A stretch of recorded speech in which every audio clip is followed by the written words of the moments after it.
February 24 ಪ್ರಬಲ ಏಕಾದಶಿ. ಇಂತಹ ದಿನ ಮತ್ತೆ ಬರುವುದಿಲ್ಲ. ಅಖಂಡ ರಾಜಯೋಗ 100%. ಈ ತಿಂಗಳು ಫೆಬ್ರವರಿ 24ರಂದು ಏಕಾದಶಿ ಬರುತ್ತದೆ.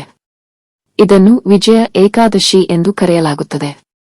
ಮಾಘ ಮಾಸದ ಶುಕ್ಲ ಪಕ್ಷದಲ್ಲಿ ಬರುವ ಈ ಏಕಾದಶಿ ಅತ್ಯಂತ ಶಕ್ತಿಶಾಲಿ ಎಂದು ಪರಿಗಣಿಸಲಾಗಿದೆ.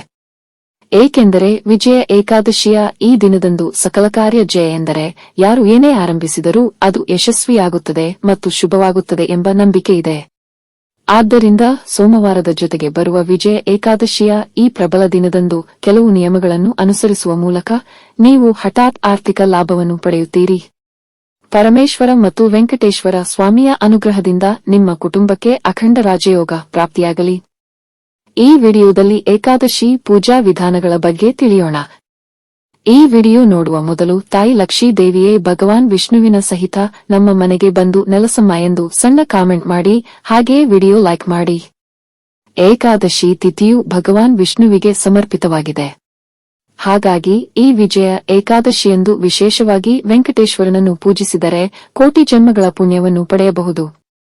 ಇದನ್ನು ತಿಳಿದುಕೊಂಡರೆ ಅಕ್ಷಯ ಸಂಪತ್ತು ಸಿಗುತ್ತದೆ. ಸೋಮವಾರ ಏಕಾದಶಿಯೂ ಬಂದಿತ್ತು. ಆದುದರಿಂದ ಭಗವಂತನಿಗೆ ಬಹಳ ಇಷ್ಟವಾಗುತ್ತದೆ. ಹಾಗಾಗಿ ಈ ಏಕಾದಶಿಯ ದಿನ ಎಲ್ಲರೂ ಬೆಳಗ್ಗೆ ಬೇಗ ಎದ್ದು ಶಿವನ ಪೂಜೆ ಮಾಡಿ.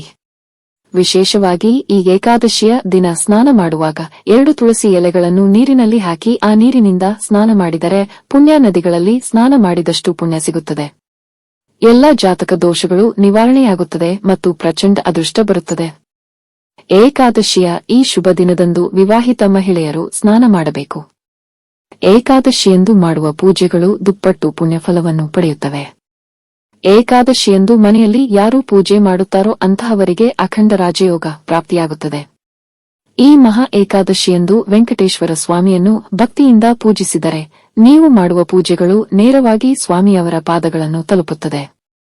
ಆದ್ದರಿಂದ ಏಕಾದಶಿಯಂದು ಮನೆಯಲ್ಲಿ ಶಿವನನ್ನು ಪೂಜಿಸಿ. ಏಕಾದಶಿಯ ದಿನದಂದು ಮನೆಯಲ್ಲಿ ಪೂಜೆ ಮಾಡುವಾಗ ಅಕ್ಕಿ ಹಿಟ್ಟಿನಿಂದ 2 ಹಿಟ್ಟಿನ ದೀಪಗಳನ್ನು ಮಾಡಿ, ಹಿಟ್ಟಿನ ದೀಪಗಳಿಗೆ ಶ್ರೀಗಂಧ ಮತ್ತು ಕುಂಕುಮವನ್ನು ಸೇರಿಸಿ ಅದರಲ್ಲಿ ಹಸುವಿನ ತುಪ್ಪವನ್ನು ಸುರಿದು 5 ಬತ್ತಿಗಳಿಂದ ದೀಪ ಪೂಜೆಯನ್ನು ಮಾಡಿ. ಏಕಾದಶಿ ಪೂಜೆಯಲ್ಲಿ ಹಿಟ್ಟಿನ ದೀಪಗಳು ಬಹಳ ವಿಶೇಷ. ಏಕಾದಶಿಯ ದಿನದಂದು ಯಾರೇ ಹಿಟ್ಟಿನ ದೀಪಗಳನ್ನು ಹಚ್ಚುತ್ತಾರೋ ಅವರ ಮನೆಗಳಲ್ಲಿ ಲಕ್ಷ್ಮೀ ದೇವಿಯು ತಿಷ್ಟ ಧರಿಸಿ ಕುಳಿತುಕೊಳ್ಳುತ್ತಾಳೆ ಮತ್ತು ನಿಮ್ಮ ಎಲ್ಲಾ ಮನೆಗಳು ಹಣದಿಂದ ತುಂಬಿರುತ್ತವೆ. ಎಲ್ಲಕ್ಕಿಂತ ಹೆಚ್ಚಾಗಿ ವಿಶೇಷವಾಗಿ ಏಕಾದಶಿಯಂದು ಆರಾಧಕರು ವೆಂಕಟೇಶ್ವರ ಸ್ವಾಮಿಗೆ ತುಳಸಿಗಳನ್ನು ಅರ್ಪಿಸಿದರೆ ಮತ್ತು ಭಗವಂತನಿಗೆ ನಮಸ್ಕಾರ ಮಾಡಿದರೆ ನಿಮ್ಮ ಹೃದಯದಲ್ಲಿ ನೀವು ಬಯಸಿದ್ದೆಲ್ಲವೂ ಖಂಡಿತವಾಗಿಯೂ ಈಡೇರುತ್ತದೆ. ತುಳಸಿ ಮಾಲೆ ಹಾಕಲು ಆಗದವರು ಸ್ವಾಮಿಯ ಪಟದ ಮುಂದೆ ತುಳಸಿ ದಳಗಳನ್ನು ಇಡುತ್ತಾರೆ. ಏಕಾದಶಿಯಂದು ಪೂಜೆಯನ್ನು ಮುಗಿಸಿದ ನಂತರ ಸ್ವಾಮಿಗೆ ಹಾಕಿದ ತುಳಸಿಗಳನ್ನು ತೆಗೆದು ಬಿರುವಿನಲ್ಲಿ ಹಾಕಿ. ಈ ರೀತಿ ಮಾಡುವುದರಿಂದ ನಿಮ್ಮ ಮನೆಯಲ್ಲಿ ಹಣದ ಸಮಸ್ಯೆ ಉಂಟಾಗುವುದಿಲ್ಲ. ಕುಬೇರನು ತನ್ನ ಜೀವನದುದ್ದಕ್ಕೂ ರಾಜಯೋಗವನ್ನು ಅನುಭವಿಸುತ್ತಾನೆ. ವಿಶೇಷವಾಗಿ ಈ ಏಕಾದಶಿ ದಿನದಂದು ವೆಂಕಟೇಶ್ವರ ಸ್ವಾಮಿ ಪೂಜೆಯಲ್ಲಿ ಬೆಲ್ಲದ ಪಾನಕವನ್ನು ಮಾಡಿ ಅಥವಾ ಚಿಕ್ಕ ಬೆಲ್ಲದ ತುಂಡನ್ನು ನೈವೇದ್ಯವಾಗಿ ನೀಡಬಹುದು. ಸೋಮವಾರದ ಜೊತೆಗೆ ಬರುವ ಏಕಾದಶಿಯ ಈ ದಿನದಂದು ಮನೆಯಲ್ಲಿ ಪೂಜೆ ಮಾಡುವಾಗ ಓಂ ಗೋವಿಂದಾಯ ನಮಃ ಮತ್ತು ಪಂಚಾಕ್ಷರಿ ಮಂತ್ರ ಓಂ ನಮಃ ಶಿವಾಯ ಎಂಬ ಮಂತ್ರವನ್ನು ಪಠಿಸಿ ಭಕ್ತಿಯಿಂದ ಸ್ವಾಮಿಯವರನ್ನು ಪೂಜಿಸಿ.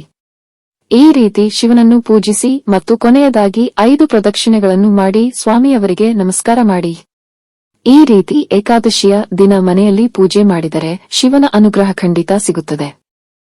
ಏಕಾದಶಿಯ ದಿನ ಬೆಳಗ್ಗೆ ಮನೆಯಲ್ಲಿ ಪೂಜೆ ಮಾಡಿ ಸಂಜೆ 6 ಗಂಟೆಯ ನಂತರವೂ ಮನೆ ಬಾಗಿಲಿನ ಮುಂದೆ 2 ದೀಪಗಳನ್ನು ಹಚ್ಚಿ. ಈ ದೀಪಗಳು ಲಕ್ಷ್ಮೀ ದೇವಿಯನ್ನು ಆಹ್ವಾನಿಸುತ್ತವೆ. ಆದ್ದರಿಂದ ಸಂಜೆ ಏಕಾದಶಿಯಂದು ಯಾರು ಮನೆಯ ಮುಂದೆ ದೀಪಗಳನ್ನು ಹಚ್ಚುತ್ತಾರೋ ಅಂತಹ ಮನೆಗಳಿಗೆ ಲಕ್ಷ್ಮೀ ದೇವಿಯು ತಕ್ಷಣವೇ ಪ್ರವೇಶಿಸುತ್ತಾಳೆ. ಏಕಾದಶಿಯಂದು ಸಂಜೆ ಅನ್ನ ತಿನ್ನಬೇಡಿ.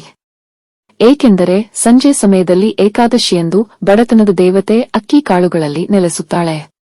ಹಾಗಾಗಿ ಏಕಾದಶಿಯಂದು ಅನ್ನವನ್ನು ತಿನ್ನುವುದು ಅಶುಭ ಜನ್ಮಕ್ಕೆ ಕಾರಣವಾಗುತ್ತದೆ ಎಂದು ವೇದ ವಿದ್ವಾಂಸರು ಸೂಚಿಸುತ್ತಾರೆ. ಉಪ್ಪನ್ನು ಕೂಡ ಏಕಾದಶಿಯಂದು ಸೂರ್ಯಾಸ್ತದ ನಂತರ ಅಂದರೆ ಸಂಜೆ 6 ಗಂಟೆಯ ನಂತರ ತಿನ್ನಬಾರದು. ಏಕಾದಶಿಯಂದು ಉಪ್ಪನ್ನು ತಿನ್ನುವುದರಿಂದ ಆರೋಗ್ಯ ಸಮಸ್ಯೆಗಳು ಬರುವ ಸಾಧ್ಯತೆಯಿದೆ. ಆದ್ದರಿಂದ ಆದಷ್ಟು ಏಕಾದಶಿ ದಿನಗಳಲ್ಲಿ ಉಪ್ಪನ್ನು ತಿನ್ನುವುದನ್ನು ತಪ್ಪಿಸಿ. ವಿಶೇಷವಾಗಿ ಈ ಏಕಾದಶಿ ದಿನದಂದು ನಿಮ್ಮ ಮನೆಯ ಮುಖ್ಯ ಬಾಗಿಲಿನ ಮೇಲೆ ಅರಿಶಿನದಿಂದ ಸ್ವಸ್ತಿಕ ಚಿಹ್ನೆಯನ್ನು ಬರೆಯಿರಿ. ಹೀಗೆ ಮಾಡುವುದರಿಂದ ಲಕ್ಷ್ಮೀ ದೇವಿಯನ್ನು ನಮ್ಮ ಮನೆಗೆ ಆಹ್ವಾನಿಸಲಾಗುತ್ತದೆ ಎಂದು ಪಂಡಿತರು ಹೇಳುತ್ತಾರೆ. ಈ ಮೂಲಕ ಲಕ್ಷ್ಮೀ ದೇವಿಯು ನಿಮ್ಮ ಮನೆಗೆ ಪ್ರವೇಶಿಸುತ್ತಾಳೆ.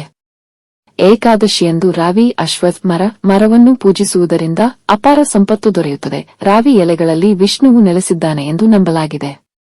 ಆದ್ದರಿಂದ ಏಕಾದಶಿಯಂದು ನಿಮ್ಮ ಮನೆಯ ಸಮೀಪವಿರುವ ಯಾವುದೇ ದೇವಸ್ಥಾನಕ್ಕೆ ಹೋಗಿ ಅಲ್ಲಿಯ ರಾವಿ ಮರದ ಕೆಳಗೆ ದೀಪವನ್ನು ಹಚ್ಚಿ ಮತ್ತು ರಾವಿ ಮರದ ಸುತ್ತಲೂ 3 ಪ್ರದಕ್ಷಿಣೆ ಹಾಕಿ. ಈ ಏಕಾದಶಿಯ ದಿನದಂದು ಯಾರು ರಾವಿ ಮರಕ್ಕೆ ಪ್ರದಕ್ಷಿಣೆ ಹಾಕುತ್ತಾರೋ, ರಾವಿ ಮರವನ್ನು ಸ್ಪರ್ಶಿಸಿ ನಮಸ್ಕಾರ ಮಾಡುತ್ತಾರೋ ಅಂತಹ ವ್ಯಕ್ತಿಗೆ ಖಂಡಿತವಾಗಿ ಅಪಾರ ಧನಲಾಭ ದೊರೆಯುತ್ತದೆ. ಏಕಾದಶಿಯ ದಿನ ಮನೆಯಲ್ಲಿ ಹಾಲು ಉಕ್ಕಿ ಬಂದರೆ ನಿಮ್ಮ ಮನೆಗೆ ತುಂಬಾ ಒಳ್ಳೆಯದು. ಹಾಲನ್ನು ಲಕ್ಷ್ಮಿ ಎಂದು ಪರಿಗಣಿಸಲಾಗುತ್ತದೆ. ಹಾಗಾಗಿ ಸೋಮವಾರ ಈ ಏಕಾದಶಿಯ ದಿನ ಮನೆಯಲ್ಲಿ ಯಾರು ಹಾಲು ಹಾಕುತ್ತಾರೋ ಅಂತಹ ಮನೆಗಳಲ್ಲಿ ತ್ರಿಮೂರ್ತಿಗಳನ್ನು ಇರಿಸಲಾಗುತ್ತದೆ. ಮನೆಯಲ್ಲಿರುವ ದರಿದ್ರ ದೇವತೆ ದೂರ ಹೋಗುತ್ತಾಳೆ ಮತ್ತು ನಿಮ್ಮ ಇಡೀ ಕುಟುಂಬವು ಸಂತೋಷದಿಂದ ತುಂಬಿರುತ್ತದೆ.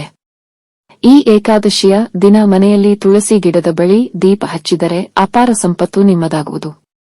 ತುಳಸಿ ಮಾತೆಗೆ ತುಪ್ಪದ ದೀಪವನ್ನು ಹಚ್ಚಿ ತುಳಸಿಗೆ ನಮಸ್ಕರಿಸಿ 5 ಸುತ್ತುಗಳನ್ನು ಮಾಡಬೇಕು. ತುಳಸಿ ಗಿಡವು ಲಕ್ಷ್ಮೀ ದೇವಿಯನ್ನು ಹೊಂದಿದೆ. ಆದ್ದರಿಂದ ಏಕಾದಶಿಯ ದಿನ ತುಳಸಿಯನ್ನು ಪೂಜಿಸಿದರೆ ಲಕ್ಷ್ಮೀ ದೇವಿಯ ಆಶೀರ್ವಾದದಿಂದ ಸಂಪತ್ತು ನಿಮ್ಮ ಮನೆಗೆ ತಲುಪುತ್ತದೆ. ವಿಜಯ ಏಕಾದಶಿಯ ಈ ಶುಭ ದಿನದಂದು ನವವಿವಾಹಿತರು ವೆಂಕಟೇಶ್ವರನನ್ನು ಪೂಜಿಸಿ ಉಪವಾಸ ಮಾಡಿದರೆ ಅವರಿಗೆ ಪುತ್ರ ಸಂತಾನ ಪ್ರಾಪ್ತಿಯಾಗುತ್ತದೆ ಎಂಬ ನಂಬಿಕೆ ಇದೆ. ಈ ವಿಜಯ ಏಕಾದಶಿಯಂದು ಅಪ್ಪಿತಪ್ಪಿಯೂ ಮಾಡಬಾರದ ಕೆಲಸವೆಂದರೆ ಈ ದಿನ ಮಾಂಸಾಹಾರ ಸೇವಿಸಬಾರದು.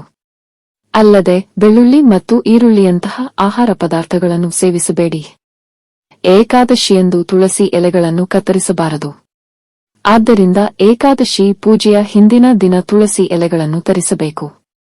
ಈ ವಿಡಿಯೋ ನಿಮಗೆ ಇಷ್ಟವಾದಲ್ಲಿ ಲೈಕ್ ಮಾಡಿ ಮತ್ತು ನಿಮ್ಮ ಸ್ನೇಹಿತರ ಜೊತೆ ಶೇರ್ ಮಾಡಿ. ಹಾಗೆಯೇ ನಮ್ಮ ಹೊಸ ವಿಡಿಯೋಗಳನ್ನು ನೀವು ತಕ್ಷಣ ಪಡೆಯಬೇಕೆಂದಿದ್ದರೆ ಚಂದಾದಾರರಾಗಿ ನಮ್ಮ ಚಾನೆಲ್ ಪಕ್ಕದಲ್ಲಿರುವ ಬೆಲ್ ಐಕಾನ್ ಒತ್ತಿರಿ. ಧನ್ಯವಾದಗಳು.